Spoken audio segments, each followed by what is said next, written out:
The first time I almost told this story, I was sitting alone in my kitchen at 3:30 in the morning with a cold cup of coffee in my hands. The house was silent, except for the ticking of the old clock above the stove. Tick, tick, tick. Funny how silence becomes louder when you grow older. At 72 years old, I have learned that nights carry memories differently. During the day, you can distract yourself. You can smile politely at neighbors, fold laundry, water flowers, answer phone calls, pretend everything turned out fine. But nighttime is honest. Nighttime forces you to sit with the ghosts. And mine had finally become too heavy to carry alone. I remember staring out the kitchen window into the darkness that morning, whispering words I never imagined I would say out loud. I don't want to die before somebody knows the truth. That sentence terrified me, because for most of my life, I had been protecting a version of myself that wasn't real. To the world, I was Eleanor Hayes, a respectable woman, a loyal wife, a devoted mother, a retired school librarian from Ohio who baked peach pies during the holidays and sent birthday cards on time, the kind of woman people described as sweet. But people only knew the polished parts. They never saw the years I spent drowning quietly inside my own life. They never saw the secrets, the regrets, the fear, or the terrible mistake that changed everything. And now, at 72, with more years behind me than ahead of me, I suppose I'm finally tired of pretending. So this is my story, the one I was afraid to tell the world. I grew up in a small town outside Cincinnati in the late 1950s. Back then, people believed appearances mattered more than feelings, especially for women. You were expected to smile, be polite, get married, raise children, never embarrass your family, and certainly never speak openly about pain. My father was a strict man who believed emotions made people weak. My mother was soft-spoken and exhausted all the time. I don't think she was unhappy exactly. I think she was simply surviving. That's what many women of her generation did. They survived quietly. I was an anxious child, sensitive, always thinking too much. I cried easily.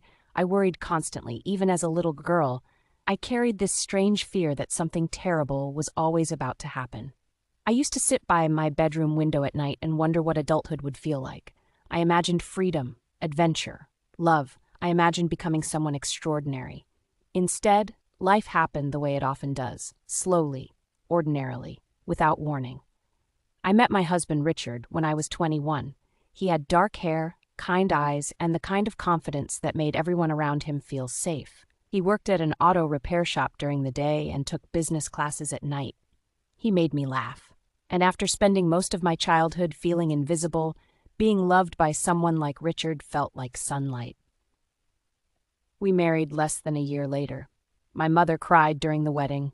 Not dramatic tears, quiet tears. The kind mothers cry when they know their daughters are stepping into a life they cannot protect them from. The first years of our marriage were beautiful. Simple. We rented a tiny apartment with ugly yellow wallpaper and a heater that barely worked in winter. We had no money, but we had hope. Back then, hope felt enough. We talked about everything: dreams, children, travel, the future. At night, we would lie awake listening to rain tapping against the windows while Richard told me about the business he wanted to build someday. And I believed him. I believed in all of it. Then life became practical. We had our first son, Daniel. 2 years later came our daughter, Claire. Bills grew, responsibilities multiplied. Richard worked longer hours. I stayed home with the children. And somewhere between grocery lists, school lunches, and unpaid electricity bills, we slowly stopped seeing each other clearly. That's the strange thing about marriage. Sometimes it doesn't collapse all at once. Sometimes it fades quietly, like paint slowly disappearing from an old photograph. By my late 30s, I had become the kind of woman I used to pity, tired, lonely, emotionally hungry. I loved my children deeply, but motherhood consumed me completely. And Richard became distant. Not cruel, not abusive, just absent. He spent more time at work, less time talking, less time touching my hand when we walked, less time noticing me. I told myself this was normal. Everybody said marriage became harder with time. Everybody said romance faded. Still, something inside me ached. I missed being seen. I missed feeling important. I missed feeling alive. And that was when I made the worst decision of my life. I was 43 when I met Thomas. Even now, saying his name out loud fills me with shame. He was a history teacher at the middle school library where I worked. Divorced, funny, attentive. He noticed things, the books I liked, the way I tucked my hair behind my ear when nervous, the sadness I tried hiding. At first it was harmless. Conversations during lunch, coffee after work, long talks about life. Then one afternoon, while rain poured outside the library windows, he touched my hand and I didn't pull away. People like to imagine betrayal happens dramatically, but often it begins quietly, a conversation, a compliment, a moment of weakness. Then suddenly you are standing somewhere you never thought you would go. The affair lasted 11 months, 11 months that destroyed parts of me I never fully recovered. At the time, I convinced myself I deserved happiness. I told myself Richard had emotionally abandoned me years earlier. I told myself I was finally choosing myself for once. But the truth is uglier than that. I was lonely, and loneliness can make people selfish. Every lie chipped away at me. I lied about where I was. I lied about why I came home late. I lied while looking directly into my husband's eyes, and the guilt became unbearable. One night, I stood in the bathroom staring at my reflection and barely recognized the woman looking back at me. I looked older, harder, afraid. The affair ended not because I became brave, but because Thomas told me he had met someone else. Just like that. After months of telling me I was special, after months of making me believe I mattered, he walked away, and suddenly, I was left alone with the wreckage of my choices. I remember driving home afterward in complete silence, my hands shaking on the steering wheel, realizing I had risked my marriage, my family, and my self-respect for something that disappeared in a single conversation.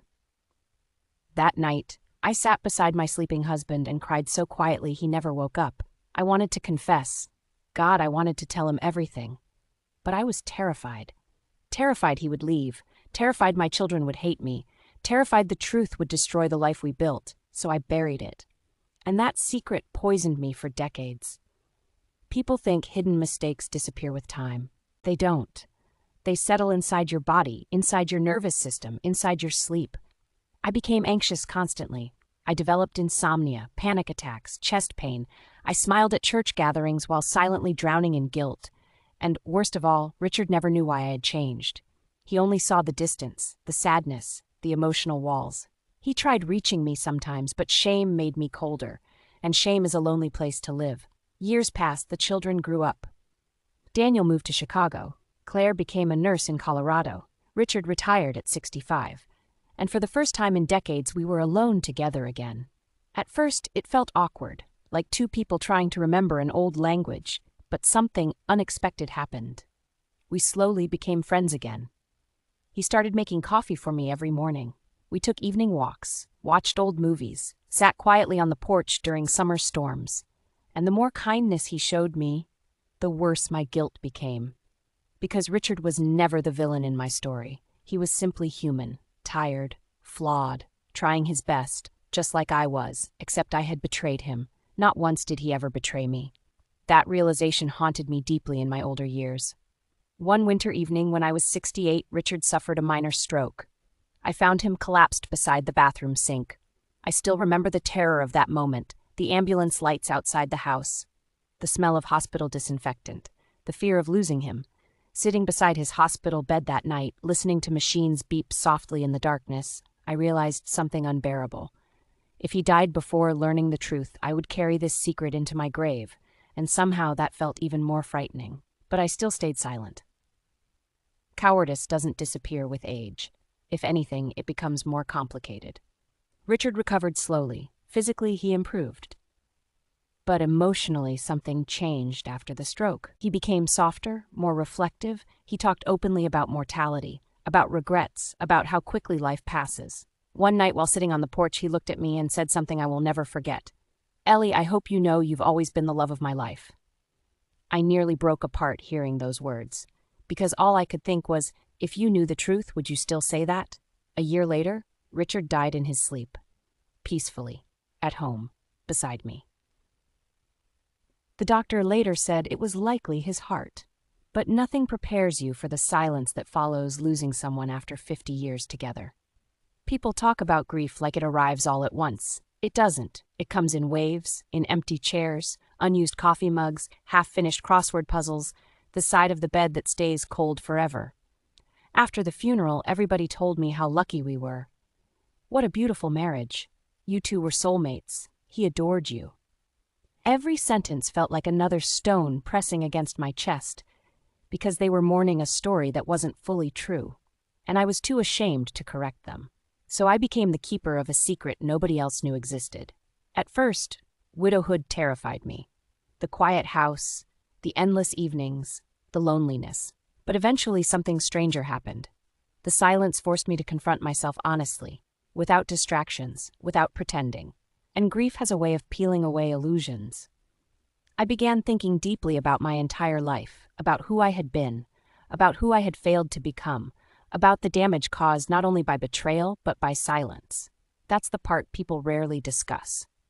Secrets isolate you. They separate you from genuine connection, even from people who love you, especially from people who love you. Around this time, I started attending a grief support group at a nearby church, mostly because I needed somewhere to go, somewhere people understood loneliness. That's where I met Margaret. She was 76, sharp-tongued, funny, completely unafraid of uncomfortable truths. One afternoon after group, she looked directly at me and said, "You carry guilt like it's stitched into your skin." I laughed awkwardly, but she wasn't joking. "You ever notice," she said, "how old people stop lying well?"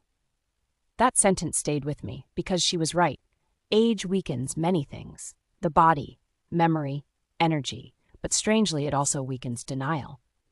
At some point you become too tired to keep performing. Over the following months, Margaret and I became close friends, and one rainy afternoon, sitting inside a small diner over soup and coffee, I finally told another human being the truth, everything, the affair, the lies, the guilt, the decades of silence. I expected judgment, disgust. Instead, Margaret simply listened quietly. When I finished speaking, she reached across the table and squeezed my hand. Then she said something I didn't expect. "You know what your real mistake was?" I shook my head. "Believing one terrible chapter made you unworthy of love forever."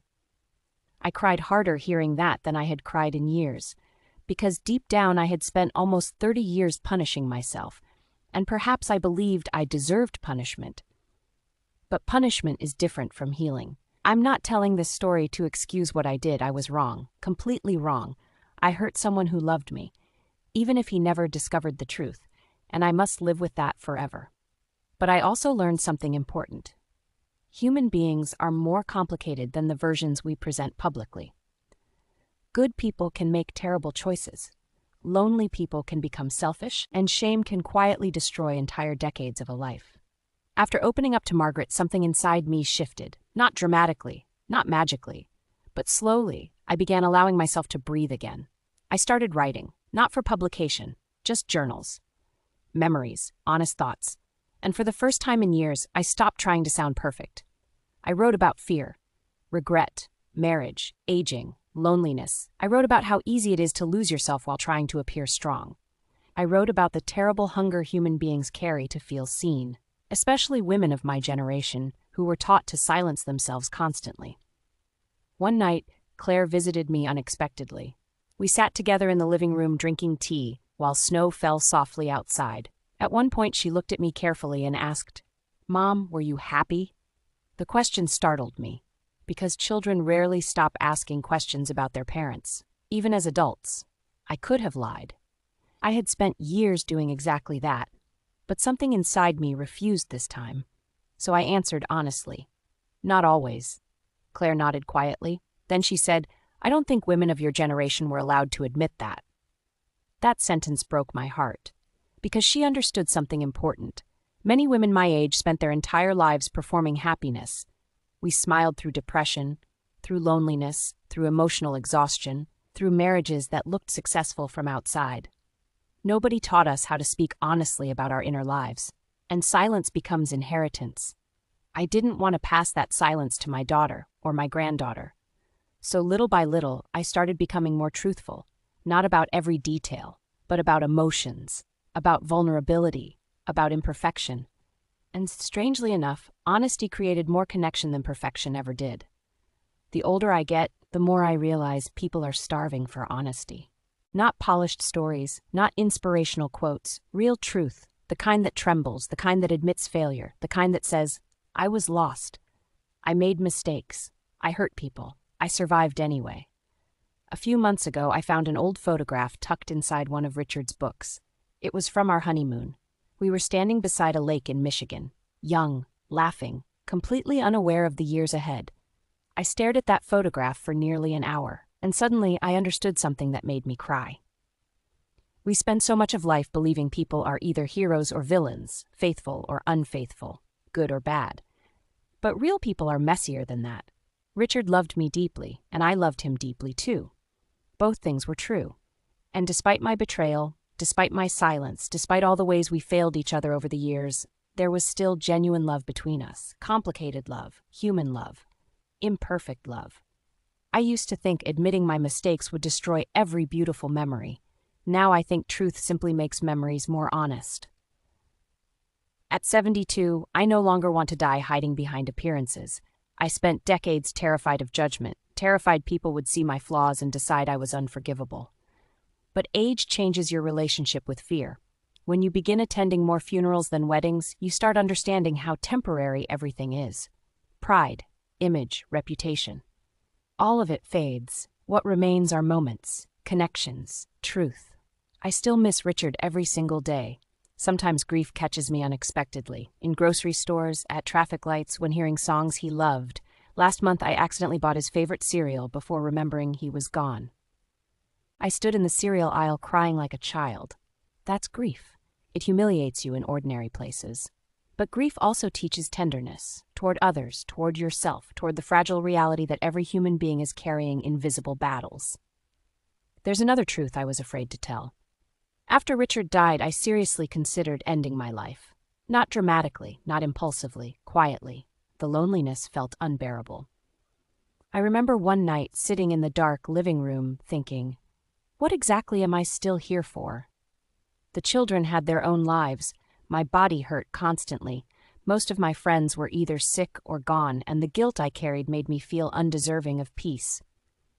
What stopped me was something surprisingly small. My granddaughter Emma called unexpectedly. She was 16 at the time. She talked for 20 straight minutes about school drama and a boy she liked. At one point she laughed and said, "Grandma, you always listen better than anyone." After hanging up, I sat there crying. Because I realized something important. Even broken people can still offer love.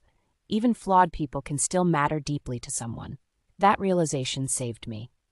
Since then, I've tried to live differently. Slower, softer, more honestly. I volunteer twice a week now at the local library reading to children. Sometimes I watch their faces while they listen to stories and wonder how many hidden battles each little person will someday carry. Human beings are fragile from the very beginning. We spend our lives searching for love, safety, meaning, forgiveness. Sometimes we hurt each other while trying to find those things. Sometimes we hurt ourselves. If there's one thing aging has taught me, it's this. Nobody escapes suffering. The smiling couple at church, the successful businessman, the cheerful grandmother. Every single person is carrying something invisible.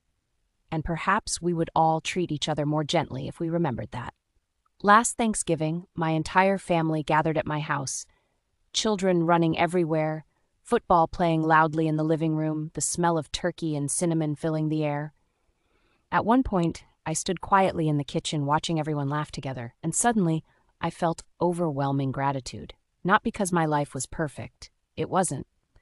Not because I avoided mistakes. I didn't. But because despite everything, love still existed. Even after betrayal, even after grief, even after years of silence, love remained. That realization healed something inside me. For most of my life, I believed people had to earn love by being good, perfect, worthy. But age has taught me a different truth. Love often survives despite our failures. Not because we deserve it, but because being human means being imperfect together. Sometimes I wonder what Richard would say if he could hear this story now.